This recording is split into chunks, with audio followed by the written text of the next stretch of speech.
উপস্থিত ভক্তমণ্ডলী, ভক্তিমতী মাতৃমণ্ডলী, সর্বাগ্রে সকলের কৃপা মধ্যে সর্বাগ্রে সকলের কৃপার মধ্যে জানায় কীর্তন জগতের সর্বকনিষ্ঠ দাস, জ্ঞান শূন্য, ভক্তি শূন্য, সাধক ভজনবিহীন অধম অন্তর ও তার সম্প্রদায়ের পক্ষ থেকে ভক্তিপূর্ণ প্রণাম। সকলেই নিজ গুণে গ্রহণ করবে।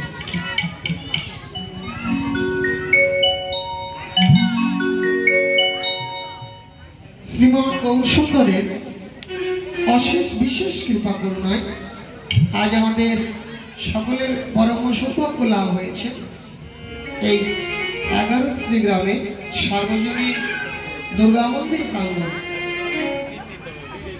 গৌর গোবিন্দের অপ্রাকৃত অষ্টকালীন নিত্য লীলা স্মরণ করতে করতে এখন আমাদের সম্মুখে যে সময়কাল উপস্থিত, সময়টির নাম অপরাহ্নকাল। লীলা স্মরণীয় বিষয়বস্তু অপরাহ্নকালীন লীলা পরমেশ্বর ভগবান শ্রীকৃষ্ণের উত্তরাগস্ত লীলা। কেউ কেউ বলে উত্তরগস্ত, কেউ বলে ফিরাগস্ত, কোথাও কোথাও বলে ফেরত গোস্ত। এক কথাতে শ্রী গোবিন্দের এবার ঘরে ফিরবার পর সকালবেলা বিশ্ব প্রসবিনী মা যশোমতীর কোল হইতে বিদায় নিয়ে প্রভু এসেছেন গোষ্ঠ গোচারণের খেলা খেলতে। এই গোচারণ খেলাতে বিশ্রাম দিয়ে আবার মাতৃকোলে প্রত্যাবর্তনটি হচ্ছে উত্তর গোষ্ঠ বা ফেরা গোষ্ঠ। বসো।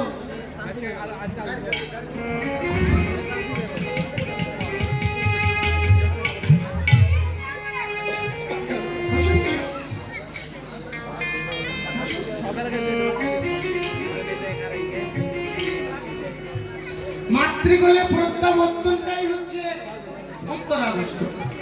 এই প্রত্যাবর্তন কালে গোবিন্দের ব্রজের গোবৎসাদীদেরকে কৃপা, ব্রজের ব্রজ সুন্দরীগণকে দর্শন দান এবং কৃপা, শ্রীমতীর সঙ্গে সাক্ষাৎ এবং মিলন, অন্তে মায়ের কোলে ফিরে গোপালের আরতি, স্নান এবং ভোজনাদি লীলা।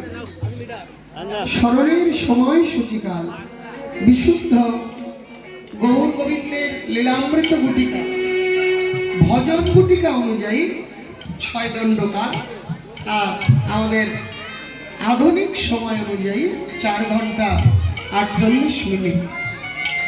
উত্তরগস্ত কীর্তনের প্রকৃত সময়, শাস্ত্রের সময় হচ্ছে বিকাল 3টা 36 মিনিট হইতে সন্ধ্যা 6টা পর্যন্ত। এটা হচ্ছে একদম শাস্ত্রের সময়। যেহেতু আমাদের 3 দলে কীর্তন হয়, তাই আমার সময় হচ্ছে 6টা থেকে রাত্রি 10টা পর্যন্ত। কিন্তু ভাবতে হবে ওই বিকালবেলা, যতই সন্ধ্যা লাগুক, কিন্তু আমাদের মনে মনে ভাবনা করতে হবে যে এখনো 6টা বাজে নাই। যদি ভাবেন যে 7টা বেজে গেছে, তাহলে কীর্তনের রস থাকবে না।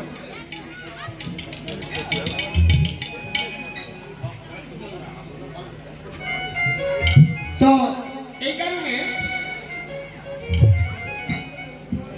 আমাদের ওই 3টা 36 মিনিট থেকে সন্ধ্যা 6টায় 2 ঘন্টা 24 মিনিটটাই আমাদের ভাগ্য ভ্রমণ। ভাবনাটাই হচ্ছে ভজন। যার ভাবনা যত প্রকট, গোবিন্দ তার তত নিকট। এই জগতের স্বপ্ন আর বাস্তব এক জিনিস নয়। কেউ যদি স্বপ্নে রাজা হয়, ঘুম থেকে উঠলে কি রাজা থাকে? কতজন স্বপ্নে উড়ে বেড়ায়, এই বিল্ডিং থেকে ওই বিল্ডিং এ উড়ে যাচ্ছে, এই গাছ থেকে ওই গাছে উড়ে যাচ্ছে। আচ্ছা, বাস্তবে কি কেউ উঠতে পারবে? তার মানে এই জগতের স্বপ্ন আর বাস্তব এক জিনিস নয়, কিন্তু অপ্রাকৃত স্বপ্নেও যে আছে বাস্তবেও তাই আছে। আপনি যদি গোবিন্দকে নিয়ে স্বপ্নে দেখেন, ওটাকে স্বপ্ন মনে করবেন না, জানবেন ওটাই আপনার জীবনে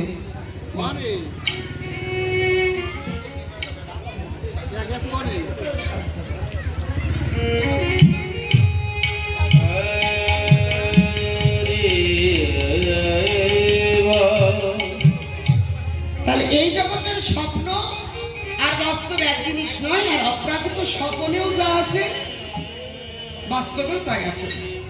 গোবিন্দের কায়াতে যা আছে গোবিন্দের ছায়াতেও তাই আছে, গোবিন্দের নামেও তাই আছে, আবার গোবিন্দের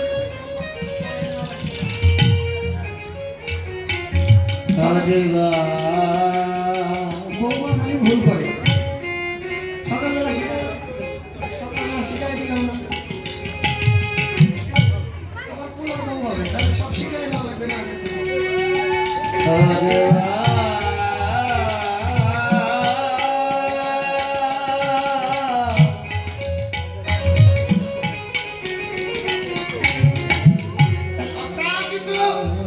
স্বপ্নেও যা যা আছে বাস্তবেও তাই, গোবিন্দের কায়াতে যা যা গোবিন্দের ছায়াতেও তাই, গোবিন্দের নামেও তাই, গোবিন্দের প্রসাদেও তাই, গোবিন্দের ভক্তেও তাই, এগুলো সব অভিন্ন। এগুলো এক তত্ত্ব, একই বিষয়বস্তু, আলাদা নয়। গোবিন্দের নামে যা আছে গোবিন্দেও তাই আছে। আপনারা শুনেছেন, জানেন প্রত্যেকেই, যেই নাম সেই কৃষ্ণ, ভজনিষ্ঠা করি নামেরও সহিত আছেন আমার আপনি শ্রীহরি।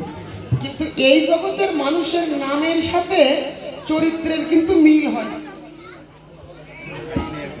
এক লোক পথে পথে ভিক্ষা করছে, তো ব্যক্তিকে জিজ্ঞাসা করা হলো,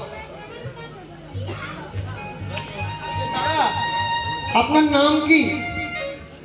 ভিক্ষা করার লোকটি বলছে, আমার নাম ধনেশ্বর। বাহ! তো ধনেশ্বর নামের অর্থ কি? সকল ধনের যিনি ঈশ্বর সেই হচ্ছে ধনেশ্বর। তাহলে ধনেশ্বর কি জীবনে ভিক্ষা করে? তার মানে নামের সাথে চরিত্রের কোনো মিল নাই। আর একজন ব্যক্তি পথে পথে ঘুরে বেড়াচ্ছে, এক লোককে বলছে, আমাকে রাস্তাটা পার করে দাও, আমি রাস্তা পার হতে পারছি না, মানে দেখতে পাই না। তোমার নাম কি? বলছে, আমার নাম পদ্মলোচন। পদ্মলোচন অথচ চোখে দেখতে পাই না। তো এই হচ্ছে আমাদের নামের অবস্থা, মানে নামের সাথে জীবনের কোনো মিল নাই। কিন্তু গোবিন্দের নামেও যা আছে, আবার গোবিন্দের মধ্যেও সেই একই বস্তুগুলোই আছে। যেই নাম সেই কৃষ্ণ, ভজনিষ্ঠা করি নামেরও সহিত আছেন আমার আপনি শ্রীহরি। তো সর্বপ্রথমে নামের প্রতি আমাদের আগে শ্রদ্ধাবান হতে হবে। নামের যদি করুণা হয়, নাম যদি কাউকে কৃপা করে, তাহলে ভগবানের কৃপা তার হবেই হবে, ভগবানের কৃপা সে পেয়েই যাবে। তাই নামের করুণাকে আশ্রয় করতে। আপনারা সকলে আমার ভুল ত্রুটি দোষ অপরাধ ক্ষমা করে লীলা স্মরণ মনন করবেন। এতক্ষণ পর্যন্ত আপনারা আস্বাদন করেছেন মধ্যাহ্নকালীন লীলা শ্রীমতী রাধিকার ভানু পূজার ছলনায় কৃষ্ণ সেবা প্রাপ্তি, এক কথাতে সূর্য পূজা। আর পর্যায়ক্রম অনুসারে এখন স্মরণীয় বিষয়বস্তু অপরাহ্নকালীন লীলায় চলছে। সুরতনী গঙ্গার কূলে মহাপ্রভু এতক্ষণ ভক্তমণ্ডলীর সঙ্গেই ছিলেন, কিন্তু ভক্তদেরকে একটু আগে বিদায় দিয়েছেন। সংসারী জীব তো, সাধু সঙ্গ করি আর যাই করি, সংসারের ধর্মটা আমাদের সঠিকভাবে পালন করতে হবে। স্ত্রী পুত্র মাতা পিতা এদের সেবা আমাদেরকে করতে হবে। যতদিন সংসারে আছি, এই সংসারের প্রতি অবহেলা করলেও চলবে না। কেন চলবে না? কারণ আমি আমার সবকিছু গোবিন্দ চরণে সমর্পণ করতে পারি না, বা যদিও মুখে বলছি আমি তোমার হলাম, সব আমি তোমাকে দিয়ে দিলাম, সব যদি দিয়ে দিই, মাঠে সবজি লাগিয়েছেন, ছাগল লেগেছে, তাহলে তাড়াতে পারবেন না, কারণ জমিটা তো গোবিন্দের, ছাগল তাড়ানোর অধিকারটা আমার নাই। তো বললো কথাই বলা যত সহজ, কাজে করাটা কিন্তু তত সহজ নয়। কথাই আমরা বলতে পারি যে গোবিন্দ আমি তোমার, কিন্তু প্রকৃতপক্ষে গোবিন্দ চরণে সব সঁপে দেওয়া এ কিন্তু অত্যন্ত কঠিন আমার মতো জীবের পক্ষে। সঁপে দিয়েছিলেন কে? শ্রীবাস পণ্ডিত। পুত্র যখন মারা গেল, শ্রীবাস পণ্ডিত আর সংসারের কোনো কর্মে হাত দেয় না, কোনো কাজে হাত দেয় না, সারাদিন হরিনাম করছে আর গঙ্গার তীরে গিয়ে বসে আছে। গৌর হরি ডাকতে লাগলো, ও শ্রীবাস, শ্রীবাস, তুমি যদি গঙ্গার তীরে বসে থাকো তাহলে তোমার বাড়ি ঘর চালাবে কে? তোমার বাড়িতে কত দাস দাসী, তোমার ভাই ভাতিজা ভাতিজি কতজন সদস্য তোমার একার উপরে নির্ভর করে।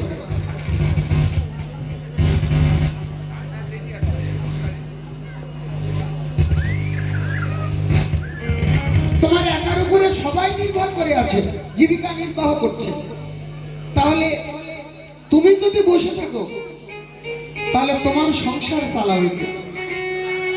শ্রীবাস পণ্ডিত বলল, প্রভু আমি তো ভগবানের চরণে সব সংসার দিয়ে দিয়েছি, যার সংসার সে চালাবে, আমি কিসের জন্য সংসার নিয়ে চিন্তা করতে যাব?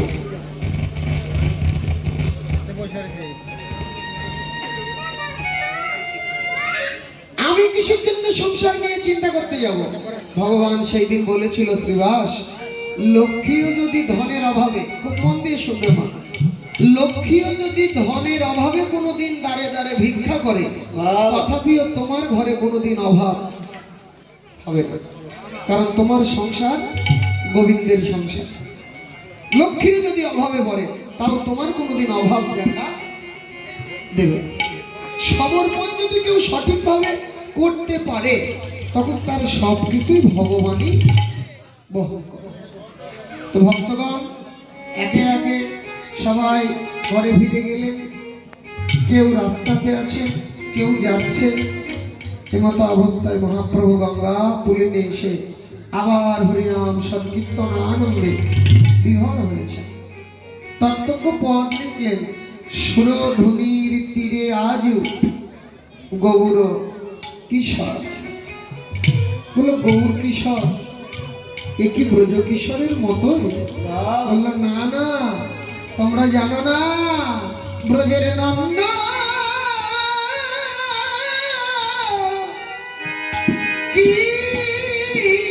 কিশোর এবারে গৌর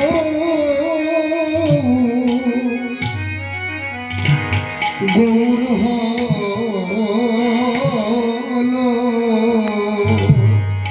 শ্রীধাম নদী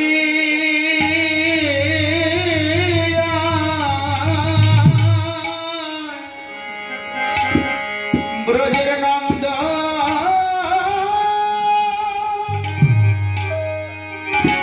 নন্দ কিশোর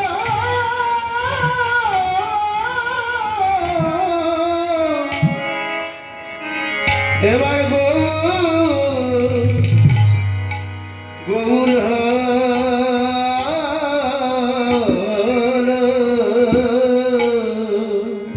এই জগতের পাপী তাপী ওরে উদ্ধারিতে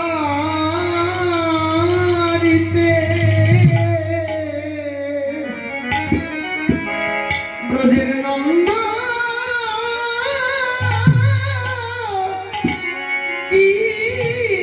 কিশোর গৌর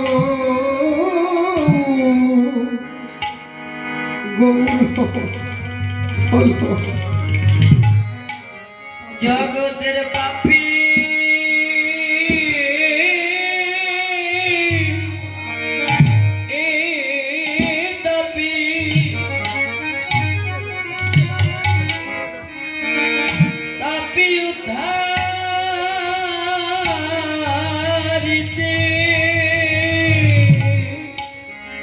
কৃষ্ণ। ব্রজের নন্দ নন্দকে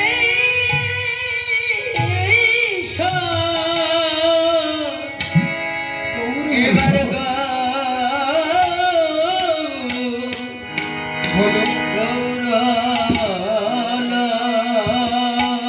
এই জগতের পাপী তাপী উদ্ধারিতে ওরে হরি নামা প্রেম দিয়ে পাপী হরি উদ্ধারিতে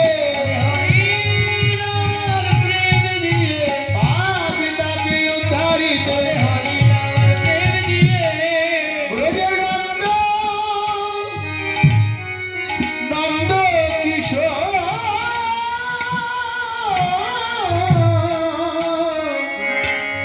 এবার গৌর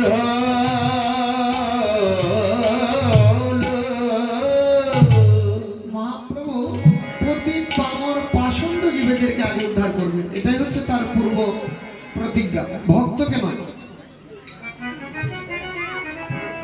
কেন ভক্তকে কি উদ্ধার করবে না? বলো ভক্তদের উদ্ধার হয়েই আছে। ভক্তি পথে যে আসে, আপনারা গীতা করবেন, গীতার মধ্যে ভগবান নিজে বলেছে আমার ভক্তের কোনো বিনাশ নাই, আমার ভক্তের বিনাশ নাই। 10 বছর ভজনে থাকার পরে যদি কেউ পথ থেকে চলে যায় তারও বিনাশ হয় না। আবার পরবর্তী জন্মে থাকে কোনো ধনীর ঘরে, না হলে কোনো বৈষ্ণবের ঘরে, ভক্তের ঘরে তার জন্ম হয়ে বাকি ভজনটাকে সে পূর্ণ করে। তাহলে তাদের নিয়ে ভগবানের চিন্তা নয়, ভগবানের চিন্তা হরি বিমুখ জনেদের নিয়ে, বিমুখ জনেদের নিয়ে বেশি চিন্তা। ভক্তমন্ডলী মায়েরা তারাই ভগবানের কৃপা আগে পায়। সার্বভৌম ভট্টাচার্যের ঘরে মহাপ্রভু সেবা করবে, জামাইও এসেছে, গৌর হরিও এসেছে, মেয়ের জামাই আর গৌর হরি এসেছে। গৌর হরি নিমন্ত্রণ, দুইজনে মহাপ্রভুর ভক্ত খুব গোপনে রান্না করছে। ভক্ত এমন একটা বিষয়, এটা 10 জনে দেখলে যদি ওই খাবারটার প্রতি কারো কোনো মানুষের মন যায় বা ওই গন্ধ যদি কারো নাকে লাগে, তখন সেটা ভগবানের ভোগ হয় না। এই কারণে ভোগ রক্ষণটা একটু খুব গোপনে করতে হয়। আপনাদের অঞ্চলে সেই প্রচারটা নাই। আমাদের অঞ্চলে যদি কখনো মহাপ্রভুর ভোগ দেখতে যান তাহলে বুঝবেন যে আসলে মহাপ্রভুর ভোগটা কেমন হয়। যে রান্না করবে তারও নাক বাঁধা থাকবে, নাক বাঁধা থাকবে রান্নার সময়, এবং রান্নাঘরের চারিদিকে যে রান্না করবে আর যে জোগাড় দেবে, এই 2 জন ছাড়া 3 জন ওই ঘরের মধ্যে ঢুকতে পারবে না, এবং 2 জনেই উপবাস থেকে সেই ভোগের কাজগুলোকে পরিচালনা করবে। তো 2 স্বামী স্ত্রীতে ভোগ রন্ধন করে পারস করেছে। কেমন পারস? বলছে 2.5 কেজি চালের অন্নের একটা পারস করেছে। কলার পাতা করে 2.5 কেজি চালের অন্ন একবারে দিয়েছে। মহাপ্রভুর ভোগের পারস আমাদের তো খালি হলেই হলো, কোনো রকমে একটু হলেই হলো না, এক পারস ভেঙে যাতে 5 জনের পেট ভরে এইরকম পারস ভোগ দিতে হবে। এক পারস ভাঙার পরে 5 জন মানুষের ভরপেট, মানুষের 5 জনের পেট ভরতে হবে এইরকম পারস। এখন একজনেরই পেট ভরে না। যে ভোগের পারস আমরা দিই, একজনেরই পেট ভরা খুব কঠিন হয়, আবার নেওয়া লাগে। তো উনি 2.5 কেজি চালের একটা পারস করেছে, তার চারিদিকে আরো সবজি মিষ্টান্ন থেকে শুরু করে অনেক নৈবেদ্য তো দিয়ে দরজার কাছে দাঁড়িয়ে আছে। গৌর হরি এসেছেন, গৌর হরিকে আসন পেতে বসতে দিয়ে বলছে প্রভু সেবা করো। মহাপ্রভু বলছে এত বড় পারস আমি কি সেবা করতে পারবে না? তুমি যা পারো, ভগবানকে ভোগ যদি দেয় যা পারবে সেবা করবে, না পারবে ওখানে থেকে যাবে, কিন্তু তোমাকে আমাকে সেবা করতেই হবে। তো গৌরহরি সেবায় বসেছেন, আর ওই জামাই চিন্তা করে শ্বশুর শাশুড়ি এতক্ষণ ধরে কি করলো, এতক্ষণ ধরে করলো কি, ঢুকতেও দিচ্ছে না, দরজায় শ্বশুর দাঁড়িয়ে আছে, যাওয়া যাবে না। গিন্নিকে এসে বলো, তোমার বাবাকে বলো যদি আমাকে দেখতে না দেয়। জামাইয়ের ব্যাপার স্যাপার তো আপনারা জানেন, আপনারা তো সবাই জানেন, তো জানেন তো ব্যাপার স্যাপারটা। বলে যদি আমাকে তাই গৌরহরি সেবা দেখতে না দেয়, তাহলে আমি কিন্তু চলে যাবো তোমাকে নিয়ে এক্ষুনি তোমার বাবার বাড়ির থেকে। তো মেয়ে এসে বাবাকে বললেন, বাবা তোমার জামাই একটু দেখতে চাই। বললে, এটা সবাই দেখতে পারবে না, আমার গৌরকে একটু সেবা করতে দে, তোরা বিরক্ত করিস না। এখন মেয়ের মুখের দিকে তাকায় বাবার মায়া হলো, জামাইকে এক নজর দূর থেকে একটু দেখতে দিল মহাপ্রভুর ভোগ, মানে গৌরের সেবা। যে ওই 2.5 কেজি চালের অন্যের যদি একটা পারস করা হয়, ছোটখাটো একটা পাহাড়, বলে উড়ি বাবা এত খায়।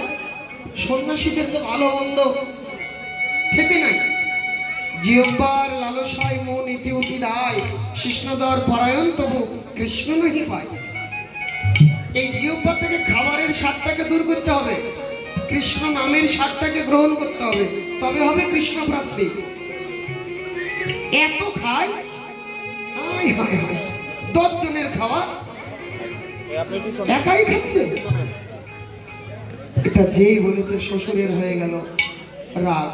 আরে আমার ভগবানের সেবারে বাদী জামাইকে মারার জন্য লাঠি নিয়ে তাড়া করেছে শ্বশুর মশাই, আর মুখে যা আসছে জামাইকে অভিশাপ দিচ্ছে, তুই এক্ষুনি মর, তোর মৃত্যু আমি দেখতে চাই, নিজের চোখে আমি তোর মৃত্যু দেখতে চাই। যে আমার ভগবানের পথের বাদী সে আমার কেউ না। মেয়েকে বলছে, তুই তাড়াতাড়ি বিধবা হ। এইরকম জামাইয়ের সাথে সংসার করার চাইতে বিধবা মেয়েকে আমি সারা জীবন ঘরে ভাত দিয়ে দেখাশোনা করবো, তাও কৃষ্ণ বিমুখী জামাতার হাতে আমার কন্যাকে আর রাখবো না। ওই যে শুধু বলেছে যে এত খায়, ওটা ভক্তের প্রাণে সহ্য হয় না। ভক্তের জীবনে কে আপন? ভক্ত যতই বিবাহ করুক, সংসার করুক, পুত্র স্ত্রী নিয়ে থাকুক, কিন্তু শুদ্ধ কৃষ্ণ ভক্ত জানে আমার গোবিন্দ ছাড়া আপন বলতে আর কেউ না। এরা 2 দিনের, এরা 2 দিন পরে আমাকে ছেড়ে দেবে, কিন্তু আমার ভগবান কোনোদিন আমাকে ছাড়বে না, আমার গৌরহরি কোনোদিন আমাকে ছাড়বে না। জামাইয়ের অপরাধ হয়ে গেল, যে বলেছে এত খাই, সর্ব অঙ্গে হয়ে গেল কুষ্ঠ রোগ। এক রাত্রের মধ্যে সারা গায়ে বিন্দু বিন্দু হয়ে,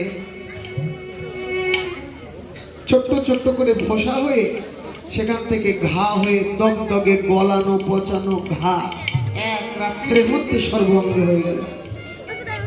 শ্বশুর কোথায় শোক করবে, বলছে ঠিক হয়েছে, ওর আরো শাস্তি হওয়া উচিত, ও আমার ভগবানের সেবার বাদী, ওর আরো শাস্তি হওয়া উচিত। মহাপ্রভু বলল, ছি ছি ছি ছি, নিজের কন্যার, নিজের জামাতাকে কেউ কোনোদিন এইরকম ভাবে কথা বলে? বলল, প্রভু সবার আগে তুমি আমার কাছে, আর কেউ আমার কাছে আপন নয়, তুমি আমার সর্বে, তুমি আমার সব। প্রভু তুমি ওকে কৃপা করবে না। চৈতন্য চরিতামৃতে বলছে, মহাপ্রভু কথা শুনলেন না, দৌড়ে গিয়ে বললে, এসো আমার বুকে এসো। সবাই বলছে, না না প্রভু ওকে পরশ করো না, এটা গলিত কুষ্ঠ ব্যাধি, এটা ছোঁয়াচে রোগ, এটা অন্য কাউকে পরশ করলে তার মধ্যে এই রোগটা প্রবেশ করতে পারে, তুমি ওকে পরশ করো না।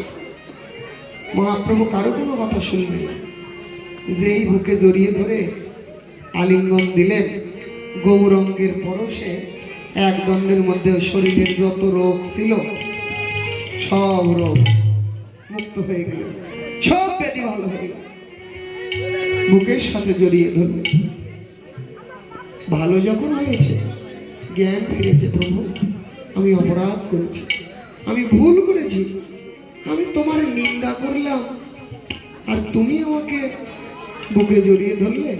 তত্ত্বজ্ঞ বলল, ভক্ত তো ভুল করবেই, ভক্তের তো ভুল হতেই পারে, কিন্তু ভগবান সব ভুল ক্ষমা করে ভক্তকে ঠিক তার চরণে আশ্রয় দিয়েই দেয়। অনুগত জনকে ভগবান কখনোই তার চরণ থেকে দূরে যেতে দেয় না বাবা। তো গৌরহরির কৃপার আশায় চেয়ে থাকতে হবে, যতই অপরাধ করি একদিন না একদিন তার কৃপা হবে। এই জাতীয় প্রতি পাষণ্ড জীবেদেরকে উদ্ধার করতে, যার মুখে কৃষ্ণ নাম নাই, যার মুখে হরি নাম নাই, যার ভিতরে ভক্তির লেশ মাত্রও নাই, তারাই সবার আগে ভগবানের করুণা কৃপা লাভ করবে এই কলিযুগে। কারণ এই কলিকে বলা হচ্ছে ধন্য কলি, ধন্য কলিযুগ। মহাপ্রভুর চিন্তা তাদেরকে নিয়ে, ভগবানের চিন্তা তাদেরকে নিয়ে যাদের মুখে কৃষ্ণ নাম নাই। কত কাকুতি, কত মিনতি, হাতে ধরে পায়ে পড়ে এই জীবকে করালেন কৃষ্ণ নাম। শেষ পর্যন্ত কি করলেন মহাপ্রভু? সন্ন্যাস নিলেন। সন্ন্যাসের জন্য দায়ীকে খুব মন দিয়ে বিচার করতে হবে ভক্তিমতী মায়েরা, ভক্তমণ্ডলী। মহাপ্রভুর মা সচী দেবী তার 9টি সন্তান হারিয়ে গেছে, 8টি কন্যা মারা গেছে। কি করে মারা গেল না, অদ্বৈত প্রভু জানতো যে সচী মাতার কোলে একদিন ভগবান আসবে, তো যেই সন্তানই হয় তাকেই প্রণাম করে, আর মহাবিষ্ণুর প্রণাম নিতে না পেরে তারা সাথে সাথে মারা যায়। সবাই মারা গেল, বিশ্বরূপটাও মাকে ছেড়ে চলে গেল। তো মহাপ্রভু তো মাকে ছেড়ে চলে গেলেন, এর জন্য দায়ী কে জানা আছে? এর জন্য দায়ী কিন্তু আমরা। সদ্য বিবাহিতা স্ত্রী, বয়স 14 বছর, নাম বিষ্ণুপ্রিয়া, তাকে রেখে মহাপ্রভু চলে গেছে, দায়ী কে? আমরা। এখন প্রশ্ন হতে পারে আমরা কেন দায়ী? আমরা তো তখন ছিলামই না 500 বছর আগে, কেন আমরা এই 548 বছর পরে আমরা কেন সেই দায় নিতে যাবো না? আমাদের কারণেই আমার মতো প্রতি পাষণ্ড কৃষ্ণ বহির্মুখী কৃষ্ণ ভোলা জীবেদেরকে উদ্ধার করবে বলে ভগবান সচী মাতাকে ত্যাগ করলেন। কলিজীবের হাতে ধরে পায়ে পড়ে মিনতি করে কৃষ্ণ নাম প্রভু নিজে করালেন। ভক্তমণ্ডলী, এইরকম দয়াল আর কেউ নেই। কৃষ্ণ নাম নিলেও 10 প্রকারের অপরাধ হয়, 10 বিধা নাম অপরাধ। চৈতন্য চরিতামৃতে বলছে, নিতায় গৌরাঙ্গ নামে না এসব বিচার, নাম লইতেই প্রেম দেয়, বহে গদ গদ অশ্রুধারা। কৃষ্ণ নাম শুনে কার প্রাণ গলে না বাবা? প্রত্যেকেরই গলে। মহাপ্রভু যখন ঝাড়খণ্ডের জঙ্গল দিয়ে যাচ্ছে বৃন্দাবনে, সেইবার একটু জঙ্গল দিয়ে যাবে, কারণ ভালো রাস্তা দিয়ে গেলে সবাই পিছে পিছে যেতে থাকে। তো প্রভু দেখলেন এমন রাস্তা দিয়ে যাব যাতে আমার পিছন পিছন কেউ আসতে না পারে। প্রবেশ করলেন জঙ্গলে, আর সাথে যাচ্ছে একজন সেবক, তার নাম বলভদ্র ভট্টাচার্য। তো বলভদ্র ভট্টাচার্যকে নিয়ে প্রভু যাচ্ছেন কৃষ্ণ নাম করতে, খুব মন দিয়ে। এই বলভদ্র ভট্টাচার্য ভয় পাচ্ছে, এত ঘন জঙ্গল, মহাপ্রভু একা, আমিও একা, কি করব? পিছনে পিছনে যাচ্ছে, আর দেখছে সামনে একদল বাঘ আর একদল হরিণ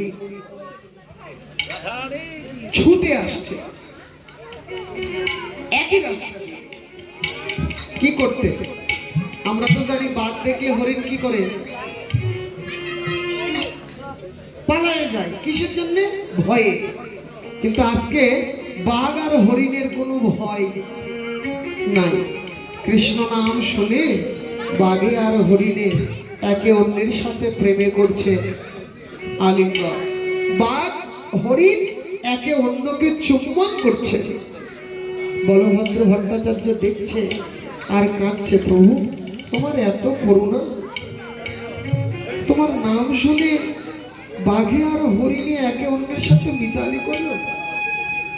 কিছু দূর গিয়ে দেখছে একদল মর্ত হস্তি পাগলা হাতি ছুটে আসছে। মহাপ্রভু হাতে জল নিয়ে কৃষ্ণ বলে যেই হাতিদের গায়ে ছিটিয়ে দিয়েছেন, হাতিরাও সুরটা উত্তর দিকে তুলে ওরাও কৃষ্ণ কৃষ্ণ বলে কাঁদতে লাগলো। বিষাক্ত সর্প ওরা পর্যন্ত সে মহাপ্রভুর চরণ তলে নিজেদের মাথাটাকে নোয়াইয়ে দিলেন। বৃক্ষ তরুলতা পাতা তো আর কাঁদতে পারে না, কিন্তু কৃষ্ণ নাম শুনে যত বৃক্ষ ছিল ঝাড়িখণ্ডে সব বৃক্ষের পাতাগুলো কোঁকড়ায় গেছে। এটা হচ্ছে পুলক। গাছের পাতাগুলো যেন কৃষ্ণ কৃষ্ণ বলে মহাপ্রভুর চরণ তলে ঝরে পড়ছে। বিচার করলে দেখা যাচ্ছে যে জীব মাত্রেই নামে প্রাণ বিগলিত হয়েছে। শুধুমাত্র আমার মতো কলি পাশ হবে আজকে প্রভুর নাম শুনে দূর দূরান্ত হইতে অসংখ্য অগণিত ভক্ত মহাপ্রভুর সামনে দাঁড়িয়ে গৌর বদন পানে চেয়ে আছে। গৌর বাহু প্রসার করে ডাকতে লাগলে, একবার এসো ভগত মোরা সঙ্গ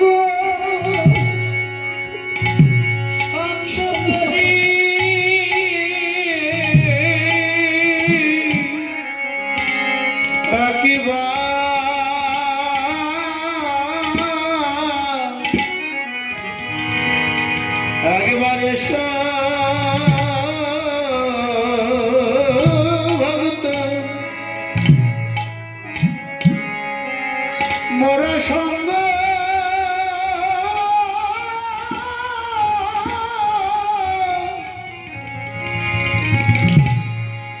সঙ্গ করি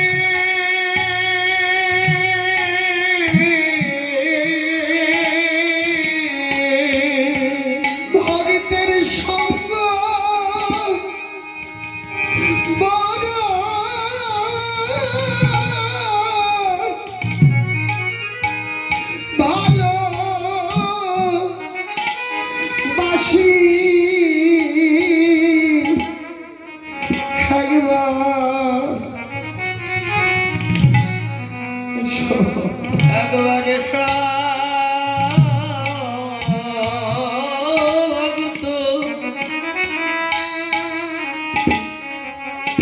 মোরা সঙ্গ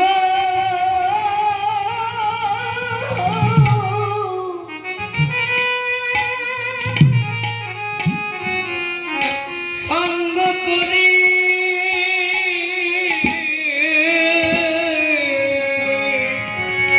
ভগত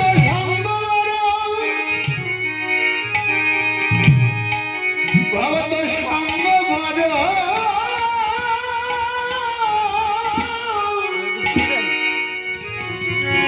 বড় ভালো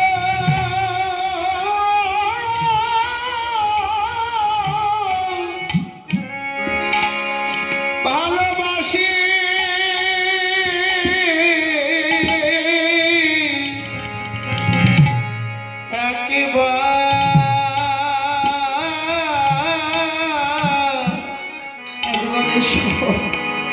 একবারে এসো ভগত মোরা সঙ্গ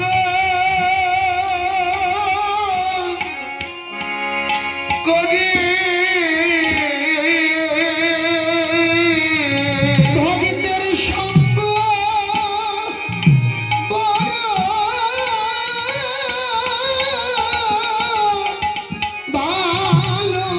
ভালোবাসি ভক্ত সঙ্গ লাগি ধরায় আসি।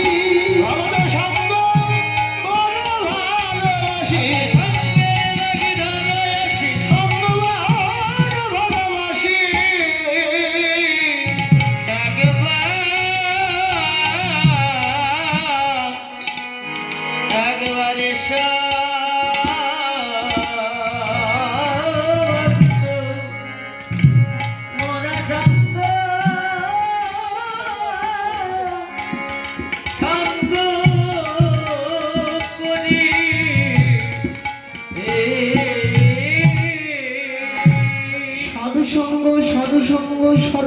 শাস্ত্রে কয় লবমাত্র সাধু সঙ্গে জীবের সর্বসিদ্ধি হয়।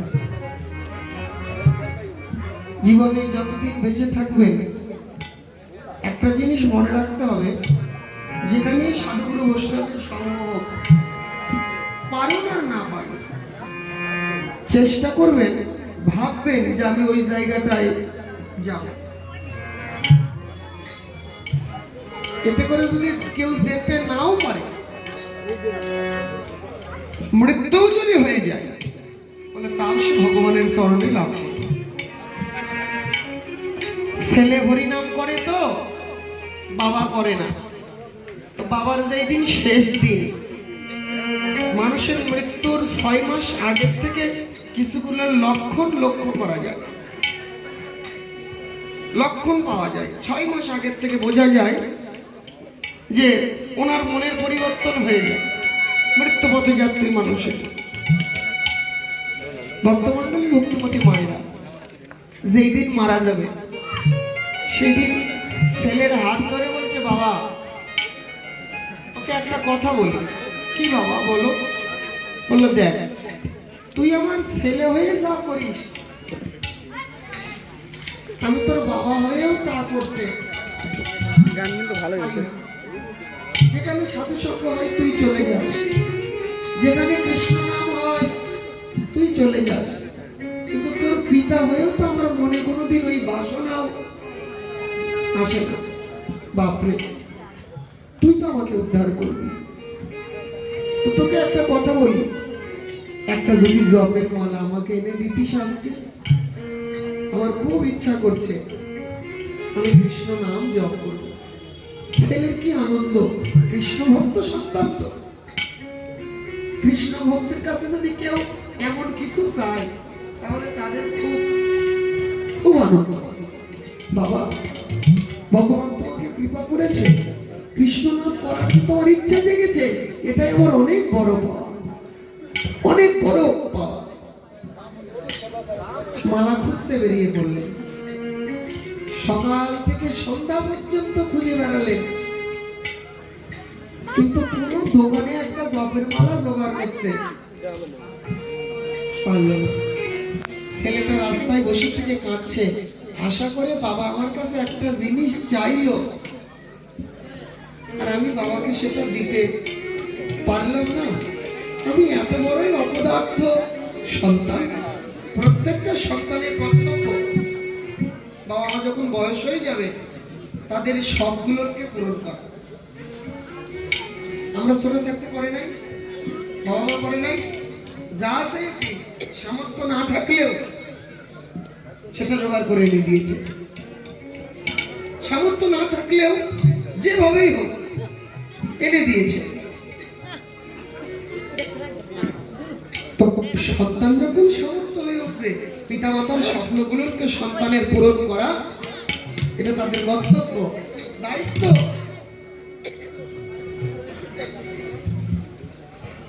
মালাটা নিতে পারেন, কাঁদছে। সন্ধ্যার দিকে বাড়ি এসে দেখছে বাড়ি ভর্তি লোক। কি রে, তুই কোথায় গিয়েছিলি? সারাদিন তোর দেখা নাই, আয়।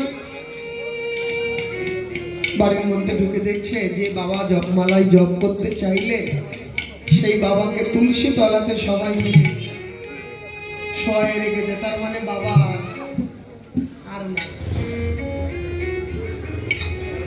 এই যে কৃষ্ণ নামের ইচ্ছা নিয়ে মৃত্যুবরণ করেছে, যমদূত কিন্তু তাকে পরশ করতে পারল না, বিষ্ণুদূত এসে তাকে নিয়ে গেল। কারণ মৃত্যুর সময়ে মনের মধ্যে কৃষ্ণ চিন্তাটা ছিল। সারা জীবন কৃষ্ণ নাম করলাম, মৃত্যুকালে যদি অন্য চিন্তা করি, জড়ভরতের কথা আপনারা জানেন, মৃত্যুর সময় হরিণের চিন্তা করাতে তাকে হরিণের গর্ভে জন্ম নিতে হচ্ছে। এই যে আজকে সাধু সঙ্গ করছেন, আজকে কৃষ্ণ নাম করছেন, কিসের জন্য? না বাবা, ভগবানের কাছে জানাতে হবে। ওই শেষের দিকে যেন একটু কৃষ্ণ নাম আমার মুখে আসে। ঠাকুর ঠাকুর হরিদাস চেয়েছিলেন না, প্রভু আমার চাওয়ার কিছু নাই, জীবনে তুমি আমাকে সব দিয়েছো, আমি ছোট জাতি, সেখান থেকে তুমি সাধুর মর্যাদা দিয়েছো, আর কিছু চাই না। আমিও ভগবানকে হাজার হাজার ধন্যবাদ যে আমার মতো একটা গই গ্রামের ছেলে, আমি প্রত্যেকদিন সাধু সঙ্গ করছি। এর চাইতে বড় পাওয়া আমার জীবনে আর কিছু কি থাকতে পারে বাবা? হরিদাস ঠাকুর ধন্যবাদ দিলেন, কিন্তু আমার একটা চাওয়া আছে, আমি এবার জগৎ থেকে চলে যেতে চাই, কিন্তু আর 5টা সাধারণ মানুষের মতো মরবো না, আমি ইচ্ছাই মৃত্যুবরণ করব। কেমন করে? না, আমার মৃত্যুকালে হৃদয়ে ধরিনু তোমার কমল চরণ, নয়নে দেখিব তোমার চাঁদ বদন, জিহ্বায় উচ্চারিব তোমার কৃষ্ণ চৈতন্য নাম, এই মতো মোর ইচ্ছা।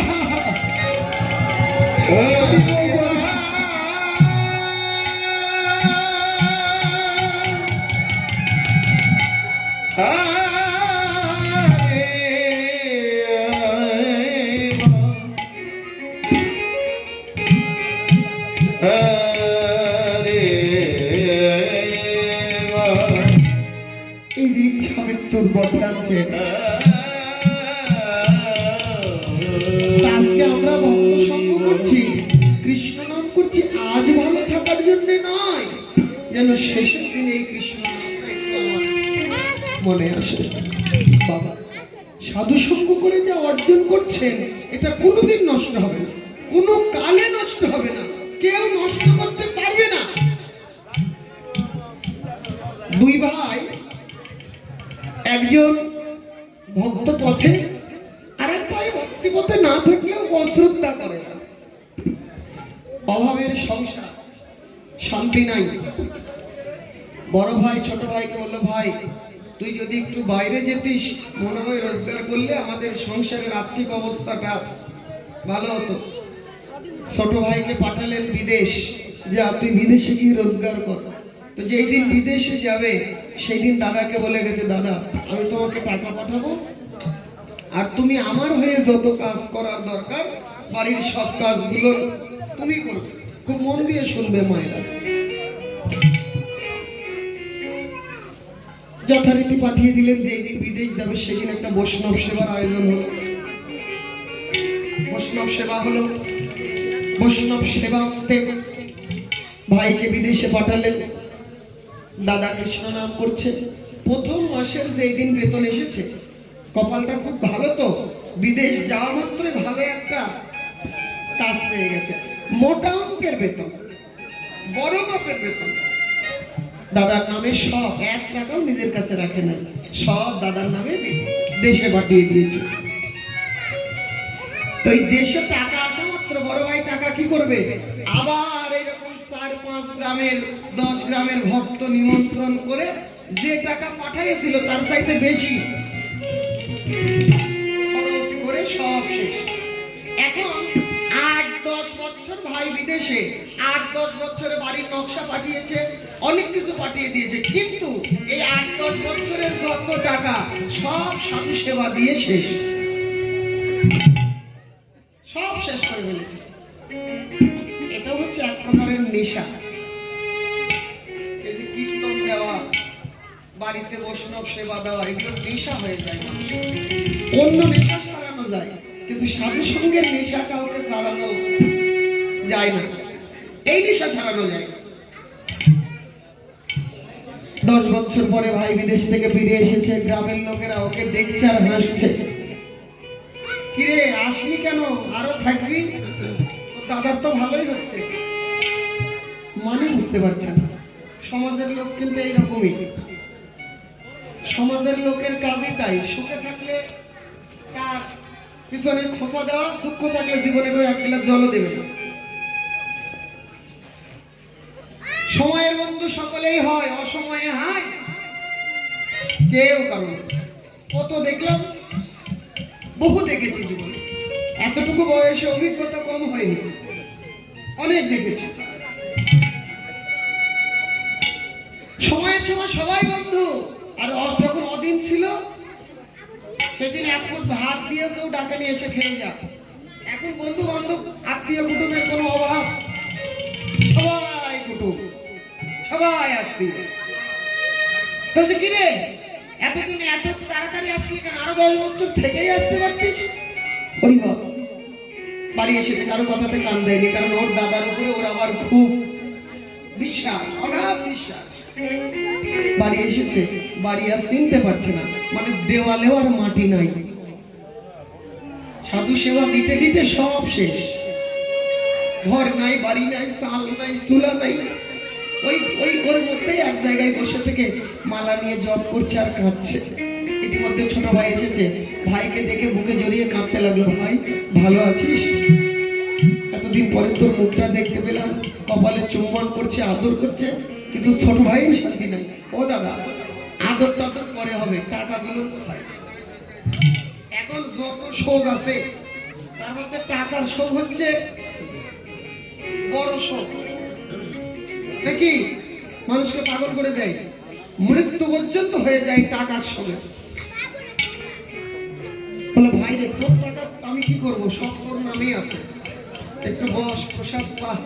এখন প্রসাদ দিচ্ছে কিন্তু শান্তি নাই। আবার ভাবছে দাদা হয়তো অন্য জায়গায় জায়গা কিনে বাড়ি করেছে, আমি হয়তো চিনতে পারবো না বিধায় দাদা পুরাতন বাড়িতেই আছে। ও দাদা, চলো নতুন বাড়িতে যাই, লেখানেই থাক। এই কথা সে কথা হতে হতে ভাই ভাই লেগে গেল, দ্বন্দ্ব, ঝগড়া। টাকা কি করেছো তাড়াতাড়ি বলো। তাই তো না পাড়ার লোকজন বলছিল যে তোর দাদার ভালোই হচ্ছে। পাড়ার লোকের কথাই তো ঠিক। বলো না রে ভাই, আমি তোর 1 টাকাও খরচ করিনি, তোর টাকা আমি তোর নামেই রেখে, আমার নামেই যদি রাখো তাহলে আমাকে দিতে তোমার কি অসুবিধা? বড় ভাই বলছে এখন পাবি না, সময় যেই দিন হবে সেই দিন তোর প্রাপ্য অর্থ তুই পেয়ে যাবি। বলে আমার সঙ্গে হিয়ালি করো না, আমার টাকা তুমি এক্ষুনি আমাকে ফেরত দিয়ে দাও। আমি অত কিছু শুনতে চাই না, অত কিছু জানতেও চাই না। বললো ভাই, আমি তো তোর টাকা সব ভক্ত সেবাই লাগিয়ে দিয়েছি। বলে আর বলছো তুমি আমাকে? বলে কোথা থেকে পারবে আমি জানি না, আমার এত বছরের এত টাকা আমাকে এক্ষুনি তুমি ফেরত দিয়ে দাও। বলে আজকে দিতে পারবো না, কালকে তোর সব টাকা আমি তোকে মিটিয়ে দেব। পরের দিন সকালবেলা ভাইকে নিয়ে যেতে লাগলেন রাজবাড়িতে, রাজার কাছে। খুব মন দিয়ে মা রাজার কাছে যাচ্ছে আর বলছে ভাই এখনো ভেবে দেখ, টাকা কি এখন নিবি না সময় বলে নিবি? বলে আমার আজকেই দরকার, এক্ষুনি দরকার। রাজবাড়িতে এসেছে। মহারাজ, মহারাজ আমি আপনার কাছে এসেছি একটা আর্জি নিয়ে। কি আর্জি বলো? বলে আমি আমার জীবনের পুণ্য আপনার কাছে বিক্রয় করব। বলে তোমার পুণ্য কিসের পুণ্য? বললাম আমার ভাইয়ের অর্থ আমি নিজের হাতে সাধু সেবায় লাগিয়েছি। শাস্ত্রে বলেছে করায় কর্ম করে কর্ম উভয়ে সমান ধর্ম। আপনি ভক্ত সেবা দিতে পারছেন না, কিন্তু এরকম কীর্তনে ভক্ত সেবা হচ্ছে, আপনি একজনের সেবার খরচ দিয়ে দিলেন, একজনের। এখন একজনে খেতে লাগলে কয় টাকা লাগে? পেট ভরাতে গেলে সাধারণ খাবার 80 থেকে 100 টাকা, বা আর একটু ভালো করে খেলে আর একটু। এই খরচটা আপনি একটা কীর্তনে বা একজন ভক্তের গৃহে দান করলেন। একই ধর্ম কিন্তু আপনাদের দুইজনেরই হয়ে গেল, একজন, বেশি জনের না। আমি আমার ভাইয়ের অর্থ সেবায় লাগিয়েছি, তার জন্য তো আমার কিছু হয়েছে, তার পুণ্য আমি বিক্রি করবো। ঠিক আছে, তো তুমি যে তোমার পুণ্য আমাকে দিচ্ছ আমি বুঝবো কি করে? কি করে বুঝবো? বললেন আমাকে একটা তুলসী পাতা দেব। রাজা একটা তুলসী পাতা আনতে বললেন। তুলসী পাতা সাধুর হাতে দেওয়া হলো। সাধু নয়নের জলে ওই তুলসী পাতার উপরে লিখলেন কৃষ্ণ নাম। তুলসী পাতার উপরে নয়নের জলে কৃষ্ণ নাম লিখে রাজার হাতে দিয়ে বলবেন এই পাতার ওজনে যতটুকু অর্থ হয় ততটুকু অর্থ আপনি আমাকে দেবেন। রাজা ভেবেছে যে এই একটা তুলসী পাতা একটা সোনার মুদ্রা দিলে আর নেওয়ার জায়গা নেই, এ আর কতটুকু হবে, বলে আর বেশি কিছু চাও, বললো না এই এই পাতার ওজনে দিলেই চলবে। পাল্লার উপরে একদিকে তুলসী পাতা আর একদিকে স্বর্ণমোহর, কিন্তু পাতার সমান ওজন করাতে পারছে না। একের পরে দিলেন 10 মোহর, 100, 1000, 1 লক্ষ। রাজার রাজত্বের যত সম্পদ সব সম্পদ ওই পাল্লাতে দিয়েও ওই একটা তুলসী পাতার সমান ওজন কিছুতেই হচ্ছে না। মহারাজ দেখতে দেখতে রাজ সিংহাসন থেকে নেমে এসে মাথার সোনার চূড়াটা খুলে পাল্লার উপরে দিয়ে সাধুর চরণে পড়ে বলল, সাধু বাবা, তোমার পুণ্যকে কিনবার মতো শক্তি আমার মতো রাজার কাছে নাই। বড়দাদা কেটে কেটে ছোট ভাইকে বলছে, কিরে ভাই দেখ তো তোর কি আরো পয়সা প্রয়োজন আছে? আমারই যদি এত হয় তাহলে তোর আরো কত হয়েছে? ছোট ভাই দেখতে দেখতে দাদার চরণ ধরে কাঁদতে লাগলো। দাদা, এবার আমি বুঝতে পেরেছি তুমি আমার অর্থ কোথায় জমা রেখেছো। আমার অর্থের প্রয়োজন নাই, শুধু বিধাতার কাছে প্রার্থনা করি, ও বিধাতা, পৃথিবীতে যদি আমাকে তুমি জন্ম দাও, তোমার চরণে আমার একটাই নিবেদন, যেই ঘরে আমার দাদার মতো একজন বৈষ্ণব থাকবে, আমার কৃষ্ণ ভক্তের ঘরে আমার জন্য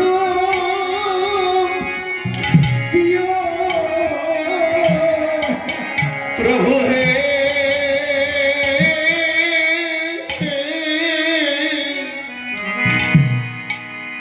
একজন কৃষ্ণ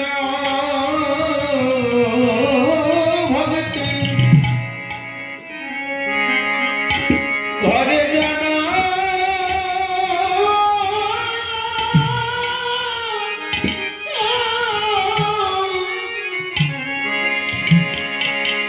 আমায় জন্ম দিও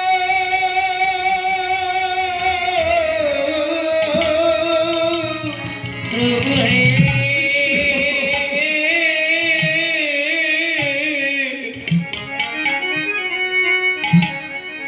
এমন কৃষ্ণ ভক্তে ঘরে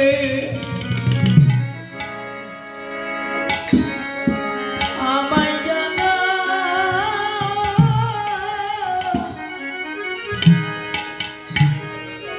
জনম দিও। আমি যেন গোবিন্দ সেবায় লাগিতে পারি, অমন কৃষ্ণ ভক্তের ঘরে জন্ম দিও। আমি যেন কৃষ্ণ সেবায় কৃষ্ণ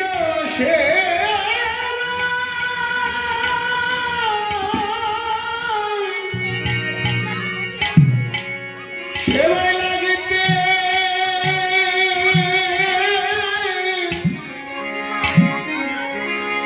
লাগিতে পারি,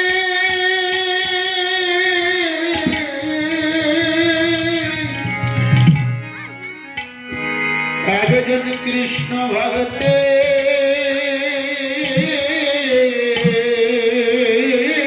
ঘরে আমায় যেন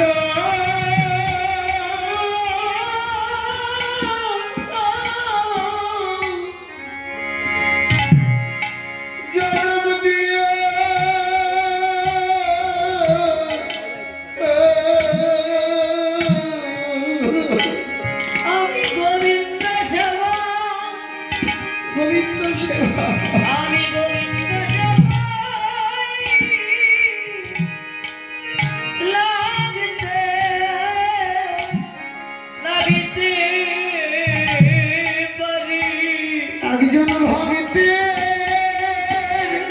ঘরে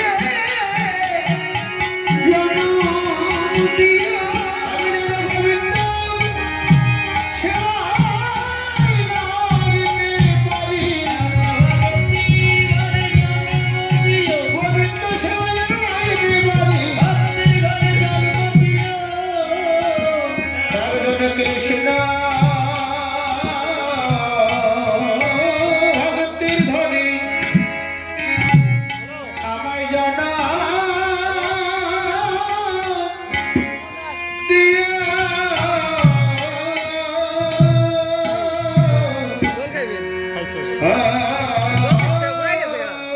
সাধুর জীবনের পূর্ণ গান ভালো তো, সাধু ভালো লাগতেছে। সঙ্গরূপী পূর্ণ, এটা কেউ কোনোদিন কেড়ে নিতে পারে না।